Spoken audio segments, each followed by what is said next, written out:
भूपेन्द्रको गर्लफ्रेन्डले एक्कासी भुन्टीलाई आफ्नै घरमा अर्थात् भुन्टीकै घरमा आएर भुन्टीलाई अपहरण गरेर लगेका छन्। हो दर्शकबिन, भुन्टीले भूपेन्द्रलाई ज्याउलो पकाउने भनेर अर्थात् सुप बनाउने भनेर सामान किन्न गएको थिए बजारमा अर्थात् दोकानमा। जब दोकानमा गएर सामान किनेर फर्केर आउने बेलामा भुन्टीलाई भुन्टीको घर नजिकैबाट एक्कासी अपहरण गरेर भूपेन्द्रको गर्लफ्रेन्डले लगेर गएका छन्। हो दर्शकबिन, जबकि भुन्टीले भूपेन्द्रलाई स्याहार सुसार गर्दै थिए र भूपेन्द्रलाई सुप पकाउने भनेर सामान किन्ने भनेर दोकानमा गएको थिए।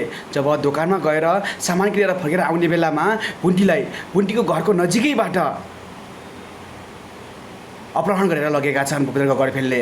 हो दर्शकबिन, जब भूपेन्द्रलाई घरले लगतै सबै स्याहार सुसार र खाना औषधि सबै कुराहरूमा भुन्टीले ध्यान दिइरहेको थिए र भूपेन्द्रलाई एकदमै राम्रो तरिकाले माया गरेर स्याहार सुसार गर्दै थिए। तर भूपेन्द्रको भने होस आए पनि बोली भने फर्केको थिएन। बोल्नलाई धेरै कोसिस गरेको थिए तर बोली भने आएको थिएन र हिँड्न पनि सक्ने अवस्थामा थिएनन् भूपेन्द्र। त्यसै कारणले गर्दाखेरि भुन्टीले सबै स्याहार सुसार गरेको थिए र त्यसै बेलामा भूपेन्द्रको भाउजूले एक्कासी भुन्टीलाई सुप पकाउने औषधि छैन भनेर भुन्टीलाई दोकान पठाएका थिए। जब दोकानमा गएर सामान किनेर फर्किने बेलामा एक्कासी भूपेन्द्रको गर्लफ्रेन्डले भुन्टीलाई अपहरण गरेर लगेका छन्। हो दर्शकबिन, उता भने भूमिकाको विवाह हुने कुरा चलेको छ र भूमिकाको विवाह हुने कुरो चल्दै घरबाट अब विवाह नहुने भनेर भनिसकेपछि भूमिका भने भागेर विवाह गर्न सत्तिएका छन् र भागेर विवाह गर्न जान्छु भनेर सत्तिएको बेलामा एक्कासी भूमिकाको आमाले अर्थात् बालकुमारीले देखेका छन्। बालकुमारीले देखिसकेपछि सम्झाइ बुझाइ गरेर राखेका छन् र जसरी हुन्छ तेरो बुवासँग भनेर म तँलाई धुमधाम तरिकाले विवाह गरिदिन्छु भनेर सम्झाएर राखेका छन्।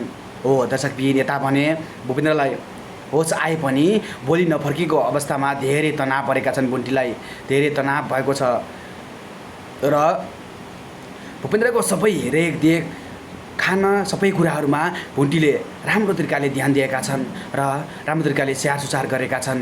जबसम्म भूपेन्द्रलाई ठिक हुँदैन तबसम्म म यहीँ बस्छु र उहाँलाई होस आइसकेपछि उहाँले जे भन्नुहुन्छ म त्यही गर्छु भनेर भुन्टीले भनेका हुन्छन्। तर भूपेन्द्रको भाउजू भने धेरै रिसाएका हुन्छन्। तर भूपेन्द्रको दाइले भने पकाइ फुलाइ गरेर तै राख्ने व्यवस्था मिलाएका हुन्छन्।